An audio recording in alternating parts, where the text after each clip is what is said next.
And you've got another 125 racehorses on the same course with you every day too, right? Yeah, very out here, very competitive. I think we can go back 10 years, so that would put us at 2012. I would say maybe 50 to 75 guys legitimately had a chance to win. I would say pretty close to all the guys in the field have a chance to win for the most part. If things go well that week, you get some, maybe there's some Monday qualifiers or some sponsor invites that maybe don't have a lot of experience. But there's a lot of good players out here, and we see that because there's a lot of parity. We don't have a lot of multiple winners out here. It is extremely, extremely hard to win the PGA Tour because not only do you have to play well and play at a high level and have a high success rate, you have to beat a lot of guys that haven't. Well, we talk on our show a lot of times about when you have 15 of these. It seems to me, I mean, you tell me if I'm right or not, but it seems there's about 15 guys that are almost the same guy on tour. They're echelon above everyone else that you just spoke of.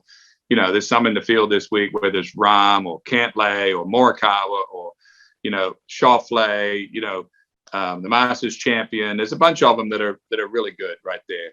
And it seems like that, if they get going, they do it. Would you say that there's about 20 guys there that are just slightly better than the pack? I would say that the top 50 are the top 50. Okay. No matter what era you're talking about, whatever time frame, those guys are really good. Like if you're top 50 in the world at golf, like you can do it. You know what I mean? Like you could win any week that you tee it up, any event against any field. It can happen.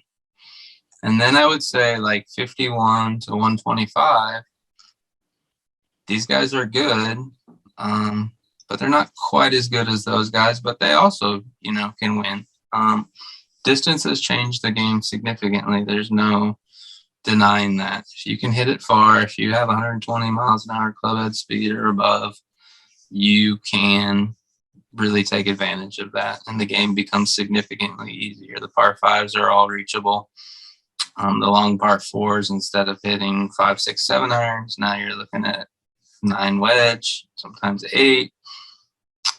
So if you can get the driver in play, you can be somewhat competitive, know how to play the game, know how to score, and you get hot with the putter, you can compete anywhere. And I think you're seeing that a lot. I think you'll see a lot of guys have a very successful career on the tour for 8, 10, 12, 15 years, but they may only win once or twice because it's that competitive, But top 50 or top 50, they can win. And then if you want to go, like you just said, top 20, now those guys are really, really elite at what they do, and they can win. They can go play 3 weeks out of a month and be in contention for all 3. But it's hard to win.